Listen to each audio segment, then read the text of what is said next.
अस्सलाम वालेकुम, आप देख रहे हैं प्रोग्राम बयानिया और मैं हूं आलिया शब्बीर। नासरीन, आज 12 रबीउल अव्वल मजहबी अकीदतो एहतराम से मनाया गया। जहां पर आशिकाने रसूल का राज रहा, वहां पर जो सरकारी सतह पर भी है तकरीबात का इनेकाद किया गया और रहमतुल आलमीन कॉन्फ्रेंस हुई, जिसमें वज़ीर आज़म शहबाज शरीफ साहब ने भी खिताब किया और पाकिस्तान तहरीक इंसाफ ने भी एक तकरीब का इनेकाद किया जिसमें इमरान खान साहब का खिताब था। लेकिन इस सब का मकसद और इस सब का एक ही जो ऑब्जेक्टिव था कि नबी करीम सल्लल्लाहु अलैहि वसल्लम की जो सीरत थी वो हमें क्या दर्स देती थी। और रियासत मदीना का ख़ासूसी तौर पर वज़ीर आज़म ने ज़िक्र किया कि रियासत मदीना में क्या होता था और आज क्या रियासत मदीना में तोशा खाना वगैरह की गुंजाइश मौजूद है या नहीं। लेकिन आज हम प्रोग्राम का आगाज़ करते हैं इसी के साथ ही कि साबिक़ वज़ीर आज़म नवाज शरीफ साहब ने खुसूसी गुफ्तगू की है। उनकी खुसूसी गुफ्तगू जो थी उसका पस मंज़र ये रहा कि 2019 तक उन्होंने अवाम को खुशहाल बनाया और अवाम खुश थे, जबकि इमरान खान की हुकूमत में अवाम को मज़ीद महंगाई की चक्की में पीसा गया। जबकि इस वक्त PDM की हुकूमत का कोई कहीं जिक्र नहीं किया उन्होंने। इसका क्या मतलब हो सकता है, आज के प्रोग्राम में इस पर बात करेंगे और साथ साथ बहस करेंगे। आजकल ख़ास तौर पर 3 मौजू ज़ेर बहस हैं। पहला मौजू तो ये है कि नवाज शरीफ वापस कब आएंगे और आज जिस तरह से नवाज शरीफ साहब ने खिताब किया है उसके पस मंज़र से भी इसको देखेंगे। साथ साथ लॉन्ग मार्च इमरान खान साहब करने जा रही हैं, तो उस लॉन्ग मार्च का क्या होगा ये भी देखेंगे। लेकिन तीसरा जो सब्जेक्ट है इसको अभी फ़िलहाल हम पेंडिंग करते हैं। अपने मोअज़्ज़ज़ गेस्ट का मैं आपसे तारुफ करूँ, हमें ज्वाइन किया पाकिस्तान तहरीक इंसाफ के सीनियर रहनुमा शौकत बसरा साहब ने हमें ज्वाइन किया है। जुल्फ़कार राहत साहब ने, सीनियर तज्ज़ियाकार हैं। जुल्फ़कार राहत साहब, बहुत बहुत शुक्रिया प्रोग्राम में ज्वाइन करने के लिए। जुल्फ़कार राहत साहब, ये बताइएगा कि नवाज शरीफ साहब की गुफ्तगू आपने काफ़ी अरसे बाद, ये अब उम्मीद की जा रही थी जब से PDM की हुकूमत आई है कि नवाज शरीफ साहब अब ज़ाहिर है मीडिया पे भी आना शुरू हो जाएंगे और वतन भी वापस आ जाएंगे और ऐसा माहौल भी बन रहा है। तो फिर आप क्या समझ रहे हैं कि इस वक्त नवाज शरीफ साहब ने जो गुफ्तगू की है उनका मकसद क्या था इस गुफ्तगू का? एक तो उन्होंने अपने दौर के वो खुशहाल दिन बताए हैं, इमरान खान के दौर की बदतरीन सूरत हाल बताई है, PDM का कोई जिक्र नहीं किया उन्होंने। देखें आलिया, ये बड़ी इंटरेस्टिंग सूरत हाल है। नवाज शरीफ साहब की दोबारा एंट्री हो रही है और जिस तरह पहले आपने कहा कि नवाज शरीफ की रुखसती और इमरान खान की रुखसती में कोई खास फर्क नहीं है, बिल्कुल ऐसा ही साबित हो रहा है कि नवाज शरीफ साहब जब गए थे तो तब सिचुएशन ये थी कि तमाम मुक़्तदर अदारे, तमाम political parties, mostly political party और खासकर PTI जिसने ये नैरेटिव डेवलप किया था, सब के सब कहते थे कि इससे बड़ा कोई करप्ट इंसान दुनिया में पैदा ही नहीं हुआ और इन्होंने मुल्क सारे को लूट लिया और उसका नतीजा ये निकला कि उनको गवर्नमेंट से भी फारिग किया गया, उनके खिलाफ केसेस भी बनाए गए। अब इतना अरसा गुजरने के बाद एक एक करके केस भी खत्म हो गया, उनकी नाअहली भी खत्म होती जा रही है, मरियम की और कैप्टन सफ्दर की खत्म हो गई और जो चुप का रोजा था वो भी अब नवाज शरीफ साहब ने तोड़ दिया। तो अब बुनियादी तौर पे वो दोबारा उनकी रिवाइवल शुरू हो रही है और उनकी वापसी का अमल शुरू हो रहा है एक पॉलिटिकल सिस्टम के अंदर। तो नवाज शरीफ साहब आज जो बोले हैं वो एक कैलकुलेटेड मूव के तहत उन्होंने ये बात की है और एक पूरी प्लानिंग है पीछे उनकी वतन वापसी की। जिस तरह डार साहब को आपने देखा, जिस तरह वो मुल्क से भागे थे और जिस तरह वो प्रोटोकॉल के साथ वापस आए, जिस तरह आज उनको गवर्नमेंट मिली है, जिस तरह आप आने वाले दिनों में देखेंगे कि मरियम साहबा ने कह ही दिया कि वो लंदन पहुंच गई है और नवाज शरीफ साहब हो सकता है उनके साथ आए, अगर साथ ना भी आए तो उसके बाद वो वापस आएंगे। तो मेरा ख्याल है कि अब उनकी वापसी का रास्ता हमवार हो रहा है। तो इसके पीछे आप एक सवाल यकीनन कर सकती हैं कि ये सारी जो डेवलपमेंट हुई है इसके पीछे कहानी क्या है। तो कहानी बड़ी सिंपल है कि इमरान खान साहब का जो नैरेटिव है वो बहुत सारे लोगों के लिए एक चैलेंज बना हुआ है, जिसमें मुक़्तदर हलकों के लिए चैलेंज बना हुआ है, जिसमें पाकिस्तान की तमाम पॉलिटिकल पार्टीज के लिए एक बहुत बड़ा चैलेंज बना हुआ है। जिस तरह वो यूथ को अट्रैक्ट कर रहे हैं, जिस तरह कॉलेजेस और यूनिवर्सिटीज के अंदर भी उन्होंने जाना शुरू कर दिया है, तो उनके इस नैरेटिव की मौजूदगी में इलेक्शन के अंदर कोई पॉलिटिकल पार्टी जाने को तैयार नहीं है। अगर ये सिलसिला इसी तरह चलता रहा तो सारी पार्टी ये समझ रही है कि उनका चूरन बिल्कुल नहीं बिक सकता। तो लिहाजा उसको काउंटर करने के लिए अब नवाज शरीफ की वापसी होगी अब अगर उनकी वापसी होती है लेकिन तो नवाज जो शरीफ साहब और शायद इसीलिए उन्होंने सिर्फ अपने दौरे हुकूमत की बात की है, पीडीएम क्या करेगी क्या नहीं करेगी उन्होंने इसका तो जिक्र ही नहीं किया। इवन के पीडीएम हुकूमत भी पीडीएम की है या नहीं है, उनका भाई वजीर आजम भी है या नहीं है, शायद उनको तो ये भी नहीं पता। देखिए, नवाज शरीफ साहब यकीनन अपनी बात ही करेंगे, अपनी पार्टी की बात करेंगे। बाकी पीपल्स पार्टी है या फजलुर रहमान साहब है या बाकी लोग हैं, सब अपनी अपनी बात कर रहे हैं, अपना अपना चूरन हर शख्स बेच रहा है। लेकिन अगर ये देखा जाए तो इसका क्रेडिट यकीनी तौर पे जरदारी साहब को जाता है कि जरदारी साहब ने गवर्नमेंट को टॉपल किया, फजलुर रहमान साहब को जाता है कि उसके पास स्ट्रीट पावर थी।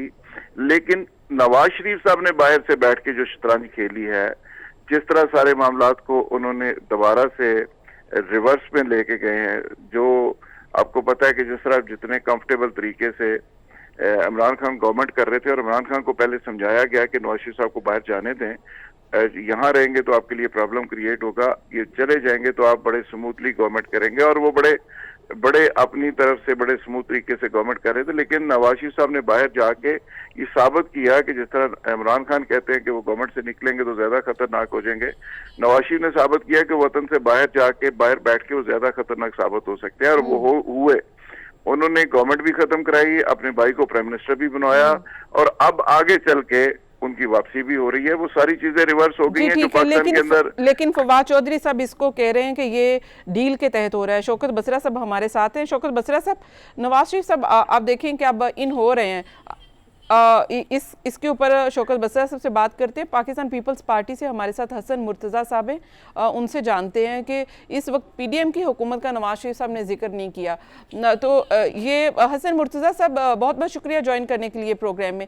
ये बताइएगा, इस वक्त नवाज शरीफ खुद अब बजाते खुद हो रहे हैं सियासत में, और उनकी आपने गुफ्तगू भी देखी है, वो अपने दौरे हुकूमत की बहुत सारी वो चीज़ें गिनवा रहे हैं कि उन्होंने क्या क्या काम किए। पीडीएम की हुकूमत का तो कोई जिक्र ही नहीं है कि पीडीएम भी है हुकूमत में। मैं आपका सवाल नहीं समझ सका, जरा काइंडली रिपीट कर देंगे जी। जी हसन मुर्तज़ा साहब, मेरा सवाल यह है कि नवाज शरीफ साहब की गुफ्तगू उन्होंने की है, लेकिन इस वक्त उनका भाई वज़ीर आज़म है, पीडीएम की पाकिस्तान पीपल्स पार्टी उसमें शामिल है, शराकत इक़्तिदार है, इसका जिक्र नहीं किया कि ये हुकूमत उनके पास है, क्या वजह है?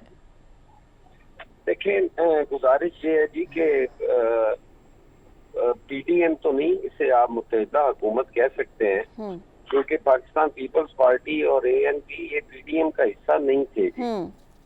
तो मुत्तहिदा हुकूमत आपसे कह सकते हैं जी। और जहाँ तक ताल्लुक है इस चीज का कि नवाज शरीफ साहब जो है उनकी सियासत में वापसी हो रही है, मैं समझता हूँ कि वो नवाज शरीफ साहब इस सियासत में मौजूद थे, क्योंकि एक बुरा फेज आया उन पर। मेरी आवाज आ रही है जी आपको? जी जी बिल्कुल, आपकी आवाज आ रही है, कंटिन्यू कर रखें।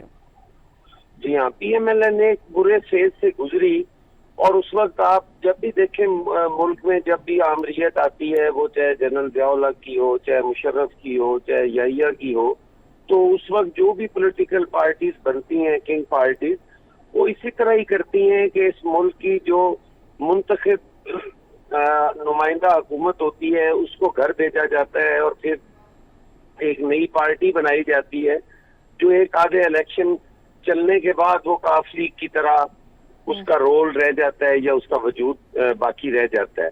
तो इसी तरीके से जब ये गवर्नमेंट पीएमएलएन की खत्म की गई और मुशर्रफ ने उस वक्त ये एक ऐसा माहौल बना दिया और एक पार्टी उसने बना दी, और फिर वक्त आने पर वही चेहरे आप देखें तो वही चेहरे थे जो उस वक्त कहते थे कि जी हमें वजीर आजम बना लो और हमें ये कर दो, और उन्होंने बड़ी मिठाइयां बांटी थी, फिर उनकी शक्ल में एक नई पार्टी आ गई।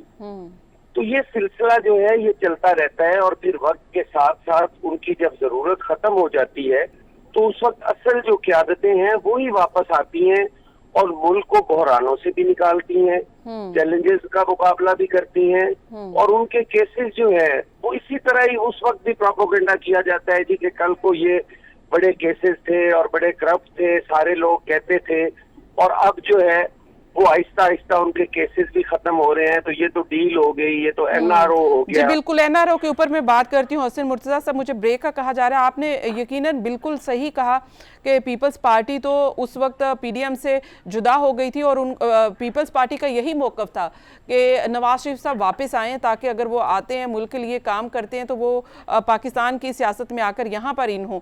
तो ये उस वक्त मौक़िफ़ था जिसकी वजह से दूरियाँ हो गई थी और पीडीएम से अलहदगी हो गई थी। यहाँ पे शामिल करेंगे एक ब्रेक, मज़ीद बात करेंगे एक ब्रेक के बाद। Keep watching.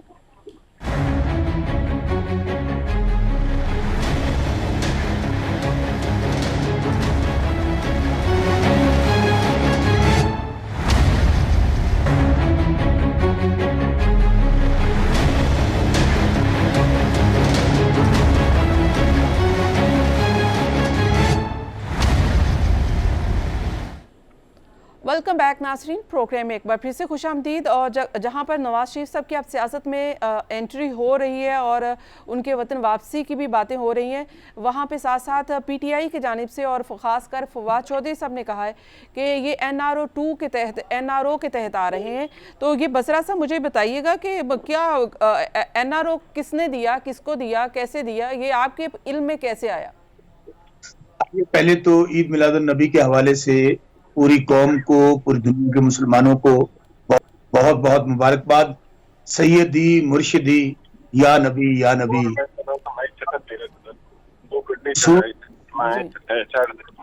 स्कूल में मौत भी कबूल है, जो हो ना इश्क मुस्तफा तो जिंदगी फजूल है। तो आलिया, समझता हूँ कि अगर हम सब लोग हुज़ूर सल्लल्लाहु अलैहि वसल्लम की दी हुई जो हदायत हैं, जिस तरह उन्होंने जिंदगी गुजारी है, उस तरह हम लोग अपनी जिंदगी उन असूलों पे गुजारना शुरू कर दें जिसको हम मदीना की रियासत कहते हैं, तो मेरे ख्याल में पाकिस्तानियों के, मुसलमानों के सब मसाइल हल हो जाएंगे। अभी आपने जो सवाल किया, आलिया, गुजारिश ये है, एनआरओ नहीं तो और क्या है। आप अंदाजा करें, खुद ही हुक्मरान हैं, खुद ही कानून में तब्दीलियां कर रहे हैं, खुद ही केसेस खत्म हो रहे हैं, खुद ही वहां पर जाकर जो नैब के जो नैब इनके इस वक्त जो FIA जो इनके अंडर है, वो वहां जाके स्टेटमेंट देते हैं। नैब का जाके प्रोसिक्यूटर कहता है जी आप इनको बरी कर दें, पासपोर्ट दे दें, हमें कोई इतराज नहीं है। तो मेरा ख्याल है कि इस वक्त तो सूरत हाल बिल्कुल यूं लग रही है कि जैसे हम एक बनाना रिपब्लिक में रह रहे हैं, जहां पर कोई कानून नहीं है, कोई यहाँ पे आइन नहीं है, यहाँ पर जिसकी लाठी उसकी भैंस वाली सूरत हाल है। आप देखिए कि वो 13 पार्टियां, जिस तरह आज 80 से ऊपर काबीना हो गई है, कहने को कहा जाता है कि हमारे पास खाने के लिए जहर नहीं है। तो आलिया, उन हालात में 80 लोगों की काबीना है और कोई अमेरिका जा रहा है, कोई लंदन जा रहा है, कोई फ्रांस जा रहा है, पूरी दुनिया के अंदर ट्रिप्स जा रहे हैं। और यहाँ पर जो गरीब आदमी है वो 2 वक्त की रोटी के लिए मर रहा है। उसके पास आज वो सोचता है मैं बच्चों को तालीम दूं, 2 वक्त की रोटी दूं, सेहत दूं, क्या करूं। और यहाँ पर बैठकर हमारा आवाम का, गरीब लोगों का तमस्खुर उड़ाया जाता है, हमें भाषण दिए जाते हैं, हमें ये बताया जाता है। सब ठीक है, आपकी बात आ गई है, लेकिन एनआरओ 2 के ऊपर के आपने कहा कि सिर्फ नैब कवानीन में जो तरमीम की गई है उसके तहत आप लोग ये कह रहे हैं, तो उसका फायदा तो सिर्फ PMLN को या पीपल्स पार्टी को नहीं होना, आपको भी होना है। अभी नैब में तलबी ये तो आपके साबिक वजीर आजम, आपके पार्टी के सरबराह की भी है और बाकी जो आपके अरकान हैं उनकी भी है, तो फायदा तो आप लोगों को भी है। वरना तो जो केसेस आप लोगों के ऊपर बने हैं वो तो उनकी गिरफ्तारियां पहले होनी थी, 3-3 महीने उनको जेल भुगतना पड़ती और उसके बाद जाके केसेस बनते ना बनते वो तो बाद की बात थी। आलिया, पहली गुजारिश तो ये है कि जब तक किसी मुल्क के अंदर कानून सबके लिए बराबर नहीं होता, पाकिस्तान का सबसे बड़ा मसला ये है कि यहाँ गरीब के लिए कानून और है, अमीर के लिए कानून और है। ये जेलें जो है वो सिर्फ साइकिल चोरों के लिए हैं, उनके लिए है जिन्होंने भैंस चोरी की है। आप जाके देख लें, आज जेलों के अंदर वो बेचारे साल से लड़ रहे हैं। और यहाँ ये कहा गया इन तरह, हाँ, कवानीन में हमेशा बेहतरी की गुंजाइश होती है और ऐसे कवानीन बनाने चाहिए कि जिसमें खा कोई कितना बड़ा ताकतवर हो, कितना कोई बड़ा ओहदा रखने वाला हो, कितना बड़ा पैसे वाला हो, उसको माफी नहीं मिलनी चाहिए अगर उसने जुर्म किया है। लेकिन बसरा साहब, ये तो बिल्कुल सही बात है ना। देखिए, मैं तो ये आपसे ये कह रही हूँ कि आज अगर नैब के केसेस बनाए गए हैं, पीटीआई के ऊपर, तो उन लोगों को भी ये राइट दिया गया है कि भाई आए, अपने आप को डिफेंड करें। ये नहीं है कि उनको पहले अरेस्ट करके 3-3 महीने उनको जेलों में रखा जा रहा है, जदोकोब किया जा रहा है, इंतकामी कार्रवाइयां की जा रही हैं। ऐसा कुछ नहीं है। सिर्फ नैब में अभी पेशियां भुगतनी है उन्होंने, केस बाद में बनेंगे। तो ये तो एक अच्छी बात नहीं है। ये जो इंतकामी कार्रवाइयों का लफ्ज है, यही निकल जाएगा पाकिस्तान की सियासत से। आलिया, अगर आप मेरी पूरी बात सुन लेती तो आपको ये समझने की जरूरत नहीं पड़ती। तरमीम क्या हुई है कि 50 करोड़ की जो चोरी करेगा, जो फ्रॉड करेगा, जो डाका मारेगा, उसको कुछ नहीं पूछेगा, कोई कुछ नहीं कहा जाएगा, नंबर 1। नंबर 2, जितने केसेस बनाए गए थे इनके खिलाफ, उन्होंने कहा है जी कि ये उस तारीख से ये जो नैब का कानून है वो लागू ही नहीं होता। अच्छा, दूसरा फिर आपको कह रहा हूं, आज ये हुकूमत है, अगर हम में से किसी ने बुरा किया है, किसी ने गलत किया है, तो आलिया इनको बातें नहीं करनी चाहिए। हुकूमतें बातें नहीं करती, हुकूमतें एक्ट करती हैं। कभी बीआर सुनता हूं, कभी तोशा खाना, कभी फराग होगी, कभी ऑडियो, कभी वीडियो। ओ भाई अल्लाह के बंदो, इस वक्त आपकी हुकूमत है मरकज के अंदर, एफआईए आपके अंडर है। लेकिन जनाब इधर देखें कि एंटी करप्शन पंजाब ने तो सबको क्लीन चिट दे दी है ना, तो वहां पर एनआरओ नहीं है। मैं तो और बात कह रहा हूं, अगर फर्ज करें अगर एंटी करप्शन पंजाब ने क्लीन चिट दे दी है, तो क्या अदालतें खत्म हो गई हैं? क्या मरकज के इदारे खत्म हो गए हैं? मैं तो बड़ा क्लियरली कह रहा हूं कि अगर इमरान खान ने कुछ गलत किया है, करप्शन किया है, तो आलिया टीवी पे बैठकर यहां पे डिबेट नहीं होनी चाहिए, कौम के सामने लेकर आए क्या सामने ने क्या किया है। जी बिल्कुल, इसके ऊपर काफी चीजें, जाहिर है गवर्नमेंट बड़ी बड़ी प्रेस कॉन्फ्रेंस भी करती है, और ये मामलात अब तोशा खाना से लेकर ये मामलात अदालतों में भी है। बसरा साहब, आपका टेक आ गया है, हमारे साथ जुल्फकार राहत साहब है। मैं चाहूंगी कि वो मजीद इसके ऊपर अपना तज्जिया दें कि मुल्क की सूरत हाल जो डेवलप हो रही है उसमें आगे क्या हो सकता है। अब इंतकामी कार्रवाइयों की बात हो रही थी जुल्फकार राहत साहब, अगर ये देखा जाए कि राना सनाउल्लाह वफाक में है, तो यहाँ पर जो हाशिम डोगर साहब हैं वो कह रहे हैं कि उनकी जानिब से एक, आप देखें कि आप वफाकी वज़ीर दाखिला के खिलाफ एक वारंट जारी किए जाते हैं, और उसके बाद यहाँ पर वो आमने और सामने, सूबाई और वफाकी वज़ीर दाखिला आमने सामने है। तो ये इंतकामी कार्रवाइयाँ नहीं है तो क्या है? ये कानून की अमलदारी है। आलिया वफाकी हुकूमत पंजाब के खिलाफ क्या कर रही है, पंजाब वफाकी हुकूमत के खिलाफ क्या कर रही है, ये अब सही कह रही है। इसको इंतकामी कार्रवाई कह लें, पॉइंट स्कोरिंग कह लें, एक दूसरे का मुकाबला कह लें, कुछ भी कह लें, सवाल ये है कि इसमें आम आदमी का क्या भला है, आम आदमी का क्या फायदा है। इस लड़ाई का अगर आम आदमी को कोई फायदा हो रहा है तो ये लड़ाई जारी रहनी चाहिए। अगर ये लड़ाई कोई नाक ऊंची करने वाली बात है, एक दूसरे को नीचे करने वाली बात है, एक दूसरे के खिलाफ इंतकामी कार्रवाई करने की बात है, और अपने इंतकाम की आग ठंडी करने की बात है, तो फिर मेरा ख्याल है ये बड़ा जुल्म है। ये मुल्क और कौम की कास्ट के ऊपर, आम आदमी की कास्ट के ऊपर ये लड़ाइयां इस तरह की नहीं होनी चाहिए। आपने बात की कि आगे सिनेरियो क्या डेवलप हो रहा है, तो बात बड़ी सिंपल है, इसमें कोई ऐसी वजारत वाली बात नहीं है। आलिया समझ आने वाली बात है। नवाज शरीफ साहब को जिस तरह निकाला गया था, जिन लोगों ने निकाला था, आपको भी पता है, मुझे भी पता है, बसरा साहब को भी पता है, हसन मुर्तजा साहब को भी पता है। अब वो सारे लोगों ने उनको वापसी का रास्ता दे दिया है।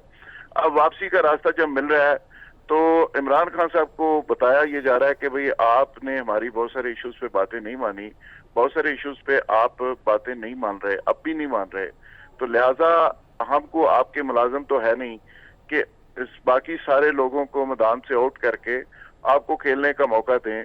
तो अगर आप नहीं मान रहे, आप हमारे वो उस तरह से फेवरेट नहीं रहे, तो अब सबको मैदान के अंदर खेलने का मौका मिलना चाहिए। तो अब सिर्फ ये हो रहा है कि सबको खेलने का मौका उन ताकतों ने दे दिया है कि जिन ताकतों ने पहले इमरान खान के लिए मैदान बिल्कुल खाली छोड़ा था, खाली किया था, किसी को नायल कर दिया, किसी को जेल में डाल दिया, किसी को मुल्क से बाहर भेज दिया। तो अब तो थोड़ा सा इस तरह की सिचुएशन हो रही है, लेकिन वो भी जो खेल खेला जा रहा है, जो एहतसाब का एक नैरेटिव था, उसका जिस तरह रिवर्सल हुआ है, वो भी कौम को हजम नहीं हो रहा। यानी नवाज शरीफ एक वक्त में दुनिया के सबसे बड़े डाकू हैं, दूसरी वक्त में अब वो वापस आ रहे हैं, बड़े फाताना अंदाज में वापस आएंगे। सागडार सब दुनिया के सबसे बड़े डाकू थे, ये पूरी कौम के कान पक गए सुन के, अब वो बड़े फाताना तरीके से वापस आए, किस जहाज के ऊपर आए सारी दुनिया को पता है।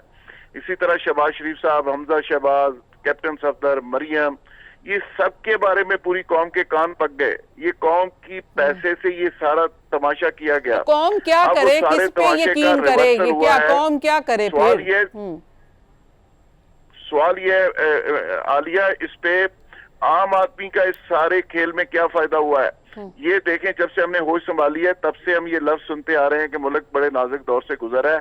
आज की गवर्नमेंट भी कह रही है कि मुल्क डिफॉल्ट में था, हमने बड़ी मेहनत करके, हमने अपनी सियासत कुर्बान करके मुल्क को बचाया है। कल को जो आएगा वो भी ये कहेगा कि एक दायरे का सफर है, उस दायरे में आप और मैं और हम सब सफर कर रहे हैं।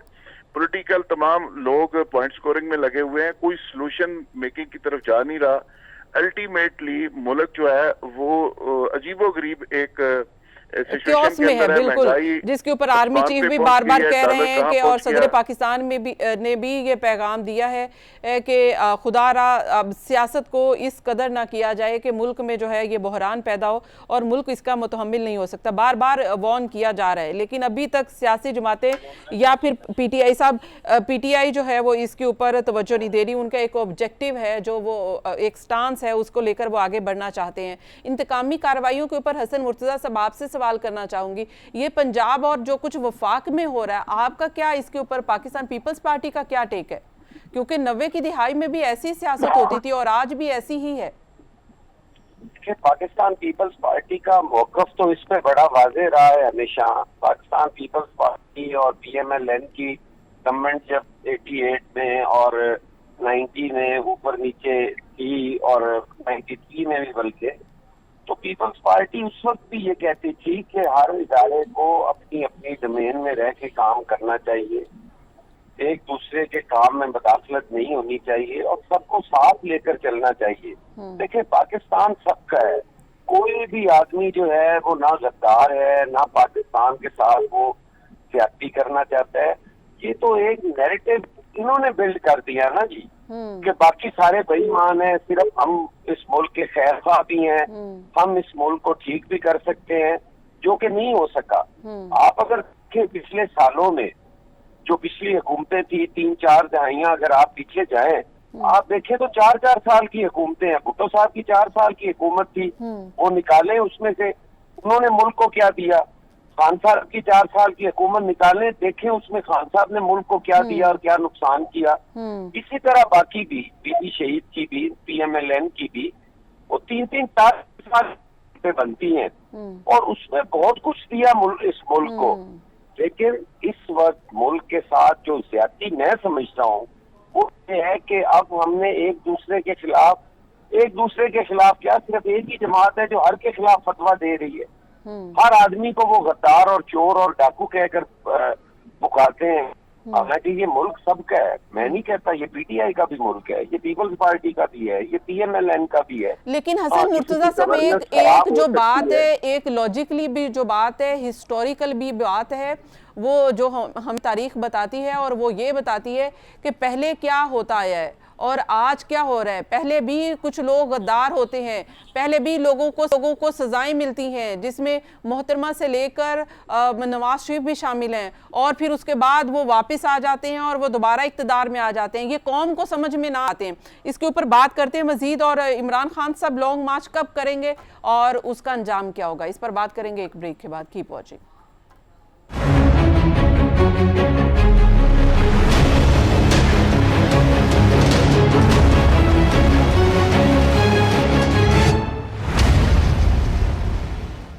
जी जी,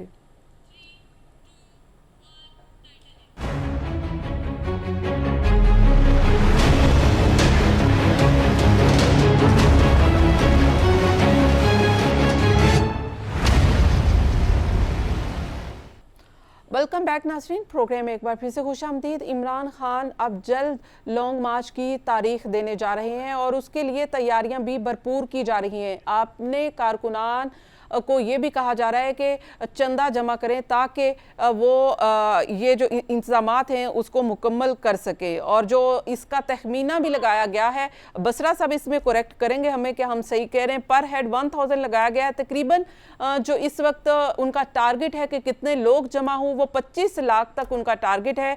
और अगर इस हिसाब से 25 लाख आते हैं, पर हेड 1000 है और पर डे 2.5 अरब का खर्चा बनता है। अगर ये एक दिन का ये सारा इनकी जो भी इनका जलसा होता है, एहतजाज होता है, वो एक दिन 2.5 अरब कॉस्ट करता है, तो वो कितने दिन का होगा? इससे पहले इमरान खान साहब का रिकॉर्ड है कि 126 दिन धरना देने वाले वो वाहद लीडर, वाहद पार्टी हैं। तो अब 126 दिन का रिकॉर्ड तोड़ेंगे, उससे पहले अपने ऑब्जेक्टिव मनवाएंगे और कितना इसके ऊपर एक्सपेंस करेंगे, मुल्क को इसका कितना नुकसान होगा और फायदा क्या होगा, इससे हासिल क्या करेंगे? हमारे साथ हैं जुल्फकार आहत साहब। जुल्फकार आहत साहब, इसके ऊपर तज्जिया बताएं कि क्या बनता है, क्या लॉन्ग मार्च होने वाला है वाकई, और उसका क्या कितना टाइम है, कितना प्रोलॉन्ग हो सकता है, ऑब्जेक्टिव क्या होंगे? देखिए जी, लॉन्ग मार्च पहले भी इमरान खान साहब ने किया था और फिर डी चौक से वापसी हो गई। और वो लॉन्ग मार्च भी करने से पहले उनको बार बार कहा गया, बार बार मैसेजेस दिए गए, बार बार रिक्वेस्ट की गई कि आप ना करें, ना करें।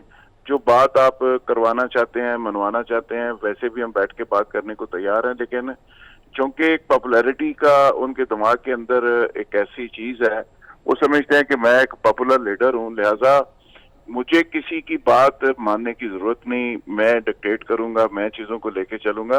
तो वो उनका एक खास मिजाज बन गया है। तो वो 25 मई वाला वाकया आपको याद होगा, उस पे एग्जैक्ट चंद दिन पहले बड़े हाई लेवल से बार बार टेलीफोन किए गए, बार बार रिक्वेस्ट की गई, लेकिन ना सिर्फ उन्होंने फोन नहीं सुना बल्कि पब्लिकली उन्होंने कहा कि जी मैंने तो नंबर ब्लॉक पे लगा दिया। तो उसका नतीजा फिर आपने देख लिया कि अपने वर्करों को भी मरवाया, उसमें कौम और मुल्क का भी कितना नुकसान हुआ। तो अल्टीमेटली नतीजा क्या होने जा रहा है? अब क्या मैं ये समझता हूँ कि वो चीजें मैंने उस वक्त भी कहा था, ये बसरा साहब हमारे भाई हैं, मैंने कहा था कि अगर कोई शख्स मर जाए और उसके जनाजे में 2 करोड़ शख्स आ जाए तो वो जिंदा नहीं हो सकता। वो जनाजे के अंदर लोग आने से, अब देखें गवर्नमेंट चली गई, उस वक्त मैं कहा करता था कि आपको नंबर ऑफ गेम पे बात करनी चाहिए। जब लोग नंबर ऑफ गेम की बात करते थे कि आपके लोग टूट गए हैं, तो वो कहते थे जी हम 10 लाख लोग बुला रहे हैं। अच्छा, फिर कहा जाता था कि जी आपके इतने नंबर कम हो गए हैं, फिर कहते जी हम 20 लाख लोग बुलाएंगे। सवाल ये है कि लोग बुलवाने से क्या फर्क क्या पड़ेगा सिवाय इंतशार पैदा करने के? इसके अलावा क्या फर्क पड़ेगा? अगर डेट अगर इलेक्शन की लेनी है तो फिर भी आपने वहां से लेनी है नेगोशिएशन के जरिए, आपने कोई बात मनवानी है तो फिर नेगोशिएशन के जरिए। इलेक्शन डेट का तो अभी तो माहौल लग ही नहीं रहा। देखिए गवर्नमेंट इस वक्त जो मेयर्स ले रही है, जिस तरह से परफॉर्म कर रही है, वो उनकी इनिंग तो वहां तक है कि इनिंग है, वो तो अब नेक्स्ट इलेक्शन की तैयारी में है। अब इमरान खान साहब का जो रवैया है, उसने नून लीग की दिहाड़ी लगवा दी है, पीडीएम को इक्तदार दिलवा दिया है। अगर इमरान खान का ये रवैया ना होता तो शायद ये इक्तदार भी ना मिलता और इमरान खान इक्तदार से फारिग भी ना होते। अब भी जो रवैया उनका है, मैं ना मानू वाला जो रवैया है, उसकी वजह से उनका इक्तदार भी प्रोलॉन्ग हो रहा है। और जिस तरह आपने बात की, वो इक्तदार मजीद लंबा हो रहा है और मजीद मौका उनको मिल रहा है। बसरा साहब हैं हमारे साथ, मैं चाहूंगी कि बसरा साहब, ये लॉन्ग मार्च कब होना है? ये बार बार कि अभी आज तारीख आएगी, आज आएगी, किस दिन का इंतजार किया जा रहा है?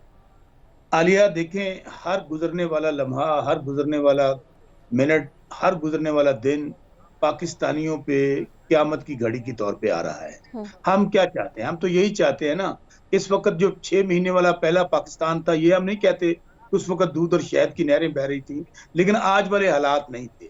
आज महंगाई बॉम्ब है, पेट्रोल बॉम्ब है, डीजल बॉम्ब है, बिजली बॉम्ब है, लोगों को खाने पीने की चीजें नहीं मिल रही हैं, लोग खुदकुशियां कर रहे हैं। हम तो सिर्फ ये चाह रहे हैं, आप चाह रहे हैं कि 6 महीने पहले वाला पाकिस्तान, नवाज शरीफ चाह रहे हैं 2019 वाला पाकिस्तान, इसके अलावा कोई चाहेगा कि उनको 99 वाला पाकिस्तान। तो ये हर कोई चाह रहा है कि वो वैसा पाकिस्तान जैसा वो चाहता है। आलिया, इसका हल क्या है? हल यही है कि ये मौजूदा जो 13 जमातें हैं, ये क्या कहती थी? कहते थे हम मौजूद असेंबलियों पे लानत भेजते हैं, ये धांधली की पैदावार है, इमरान खान सिलेक्टर है, इलेक्शन इलेक्शन इलेक्शन। आ जाएं, आप सब जमातें इकट्ठी हैं, सिर्फ इन्हें खौफ अच्छा का अच्छा बसरा साहब, क्योंकि लास्ट ब्रेक है तो मुझे जल्दी से ये बता दीजिए और इसी के अकॉर्डिंग बताइएगा, ताकि जाहिर है कि आपके लोगों को की रहनुमाई के लिए भी है कि आप लोग क्या करना चाहते हैं। किस तरह से आपका ये लॉन्ग मार्च का क्या आप लोगों ने सोचा है? जाहिर है कि लीडरशिप ने ग्रास रूट पे भी तो कुछ ना कुछ तो कन्वे किया होगा कि हम क्या करने जा रहे हैं। आलिया, जाहिर है लॉन्ग मार्च एक बहुत बड़ा एक एक्सरसाइज है, जलसा होता है, वो एक दिन का एक्टिविटी होती है, वो खत्म हो जाती है। ये हमने अगर लॉन्ग मार्च करना है, धरना देना है, तो वो पूरी लीडरशिप जो है उसका प्लान कर रही है। ग्रास रूट लेवल से हमने पूरे पाकिस्तान से वर्कर्स आने हैं, उनके लिए कन्वेंस का बंदोबस्त होना है, खाने पीने का बंदोबस्त होना है। लेकिन ये ऑप्शन अभी तक इमरान खान साहब आप देख रही हैं कि वो दौरे कर रहे हैं, जलसों के अंदर लोगों से उन्होंने आइन की पासदारी का हल्फ लिया है और ये कहा है कि हम आप आइन की वफादारी करेंगे और आइन से पाकिस्तान से अपनी वफादारी का सबूत देंगे। ये ऑप्शन अभी तक इमरान खान साहब के पास है कि वो कब कॉल देते हैं। हम तो आज भी इंतजार कर रहे हैं कि हमें लॉन्ग मार्च ना करना पड़े, उससे पहले ही मौजूदा हुक्मरान जो कि पाकिस्तान की सलामती के लिए खतरा बन चुके हैं, पाकिस्तान की आवाम के लिए खतरा बन चुके हैं, गरीबों के लिए खतरा बन चुके हैं, ये अक्ल और होश के नाखन लें। ये अब 13 जमातें क्यों डर रही हैं, क्यों इनकी काम पे टांग रही हैं? आज ये लड़े इलेक्शन, दूध का दूध पानी का पानी हो जाएगा। अवाम जिसको मैंडेट दे वो खुल खिला के अगर अवाम मैंडेट देती है हम इनको तस्लीम करेंगे। आप जिस आइन की पासदारी का हल्फ ले रहे हैं ना, उसी स्पीकर ने आइन की पासदारी का हल्फ जिस दिन वोट ऑफ नो कॉन्फिडेंस था वो नहीं लिया था और उन्होंने कहा था कि वो इमरान खान से वफादारी निभाएंगे। तो ये तो आप देखें कि आपकी मेन स्ट्रीम लीडरशिप का हाल है। अब ठीक है, इसके ऊपर कमेंट कर दीजिएगा। हसन मुर्तजा साहब, गवर्नमेंट क्या तैयारियां कर रही है? कंटेनर्स, इस्लामाबाद तो कंटेनर्स का शहर लगता जा रहा है हमें कि वो बनता जा रहा है। क्या 126 से ज्यादा दिन की तैयारी गवर्नमेंट ने भी की है कि अगर इमरान खान साहब या पीटीआई लॉन्ग मार्च लेकर आती है तो उसको उस तरह से डील किया जाए? देखिए जी, ये कोई अगर किसी सियासी जमात का एहतजाज हो या किसी ये पॉलिटिकल फोर्स का ये सारा इवेंट हो तो फिर आदमी इन चीजों का बंदोबस्त नहीं करता, क्योंकि इस वक्त की हुकूमत को फाशिज्म का मुकाबला करना पड़ रहा है और एक फाशिस्ट जो फोर्स कह सकते हैं वो इस वक्त चढ़ाई करने जा रही है और उनका माजी जो है वो भी कोई अच्छा नहीं है। उन्होंने जो पिछले धरने की तैयारी की और फिर उसमें जिस अंदाज से मुसल्ला जत्थे थे जिन्होंने सिक्योरिटी फोर्सेस पर भी हमले किए, मीडिया पर्सन को भी उन्होंने तशद्दुद का निशाना बनाया और सड़कों पर एक अजीब किस्म का माहौल और समा था जिसकी वजह से पाकिस्तान की मईशत को बड़ा नुकसान पहुंचा, पाकिस्तान के अवाम को बड़ा नुकसान पहुंचा। और ये अमनो अमान का जो है ये गवर्नमेंट जिम्मेदार होती है, वो ये नहीं लोगों को कह सकती कि एक जत्था था और उन्होंने आके मुल्क पे कब्जा कर लिया। उन्होंने इन सारी चीजों का मुकाबला करना होता है। तो ये इस ज़िम्मन में तैयारियां हो रही हैं, वगरना जरूरत नहीं है। ये इतने लोग निकाल भी नहीं सकते और इतने लोग आ भी नहीं सकते। गवर्नमेंट की आपको हसन मुर्तजा साहब क्या लगता है कि कितने लोग, इन लोगों का तो टारगेट है कि 25 लाख तक हो, जो हमारे सामने आ रहा है। अब इसमें भी जाहिर है कि पीटीआई बेहतर समझती है, अभी तक उनकी जानिब से कोई इदादा शुमार आए नहीं है। गवर्नमेंट की जानिब से या आप लोगों को क्या इल्म है कि ये लोग कितने गैदर कर सकते हैं? देखिए, दरअसल सूरत हाल ये नहीं है। अगर आप देखें कि इतनी को अच्छी और आइडियल सूरत हाल है जिससे इमरान खान साहब गुजर रहे हैं, तो उन्हें शहर शहर जाके लोगों से कस्में ना उठवानी पड़ती कि मेरा साथ दोगे, मेरे साथ रहोगे, मुझे छोड़ तो नहीं जाओगे। इसे ये कूफा से तशबीह देना और फिर आयतें पढ़ना और लोगों से उसी बिल्कुल हिटलर की तरह और मुसोलिनी की तरह बाजू उठा उठा के हलफ लेना कि हम तुम्हारे साथ हैं और हम अंडर ओथ कह रहे हैं। ये सारी चीजें खौफ की अलामत है। उन्हें अंदर से बहुत खौफ है और वो नहीं निकल भी नहीं पाएंगे। निकलना दूर की बात है, वो डेट भी नहीं दे सकेंगे। तो ये सारी चीजें जो हैं ये सामने रखकर सोचा जाए तो मेरा नहीं ख्याल कि वो चंद हजार से ज्यादा वहाँ पे बंदा इकट्ठा कर सके। जुल्फकार साहब, उनके साथ वो ताहिरुल कादरी साहब भी नहीं है। हाँ। उनके फॉलोअर्स इससे पहले वो खुद भी तस्लीम कर चुके हैं, जो पहले इससे पहले लॉन्ग मार्च लेकर आना चाह रहे थे उस पर खुद भी तस्लीम कर चुके हैं। कि वो उनकी पूरी तैयारी नहीं थी इस बार, लेकिन वो बार बार ये कह रहे हैं पूरी तैयारी के साथ आएंगे और राना सनाउल्लाह को भी बार बार वो ललकार भी रहे हैं। तो जुल्फ़िकार अहद साहब, आप बताइएगा कि इस बार जाहिर है कि आपकी और तमाम जो अहले दानिश है उनकी यही राय है कि इस वक्त अगर इमरान खान साहब आते हैं तो हालात कोई साजगार नहीं होंगे। तो ये अभी कोई बैकडोर भी कोई है, निगोशिएशन हो रही है? इससे पहले कहा कि कुछ मुलाकातें हुई हैं वो नाकाम हो गई हैं, तो अब कोई बैकडोर है कि इमरान खान साहब से बातचीत की जाए ताकि वो लॉन्ग मार्च की कॉल ना दें? खबर तो इसमें यह है कि इमरान खान साहब भी कोई बहुत लंबी चौड़ी मार कुटाई नहीं करना चाहते, वो एक प्रेशर बिल्ड कर रहे हैं। लेकिन असल चीज सिंपल, बड़ी बात सिंपल है, वो चाह रहे हैं कि ऑनर और रिस्पेक्ट के साथ उनकी कोई बात बन जाए। कोई नेगोशिएशन चल रही है लेकिन वो चाहते हैं कि वो ज्यादा नीचे लग के ना हो, एक बराबरी की बुनियाद पे रिस्पेक्ट के साथ मामला तय पा जाए। ये उनकी भी कोशिश है, लेकिन सवाल ये है कि अगर ये चीजें इस तरह प्रेशर से तय नहीं होती तो फिर इस दफा तो तारुल कादरी भी नहीं है, सहूलतकार भी नहीं है, और पीटीआई खुद कितनी देर तक वहां पे धरना देगी, क्या इक़्तिदार पे कब्जा करेगी, क्या दफातर पे कब्जा करेगी, क्या क्या हिकमत अमली है, क्या करेगी, क्या अल्टीमेटली अगर 10 दिन बैठ भी जाएं, 20 दिन बैठ भी जाएं तो उसके नतीजे में होगा क्या? अल्टीमेटली आम आदमी का, मुल्क का नुकसान होगा, आपका और मेरा नुकसान होगा। मेरा ख्याल है कि इस तरह का प्रेशर जो मौजूदा सेटअप है वो तो बिल्कुल नहीं ले रहा, और इमरान खान जितने इसमें ज्यादा शिद्दत पसंदी का मुजाहरा कर रहे हैं उतना फायदा पीडीएम को हो रहा है और उनकी गवर्नमेंट को हो रहा है। राइट, लेकिन इमरान खान साहब कह रहे हैं आज नहीं तो फिर कभी नहीं। इस हिकमत अमली को वो अपनाए हुए हैं और उनको लगता है नवंबर का महीना है, इसी में वो अपने हक में, अपनी सियासत के लिए, पाकिस्तान तहरीक इंसाफ के लिए और अपने मुस्तकबिल के लिए कोई फैसला ले सकते हैं। आप तमाम मेहमानों का बहुत बहुत शुक्रिया वक्त देने के लिए। नाज़रीन, इसी दुआ के साथ कि अल्लाह हम सब का हामी और नासिर हो। मुझे दीजिए इजाज़त। अल्लाह हाफिज़।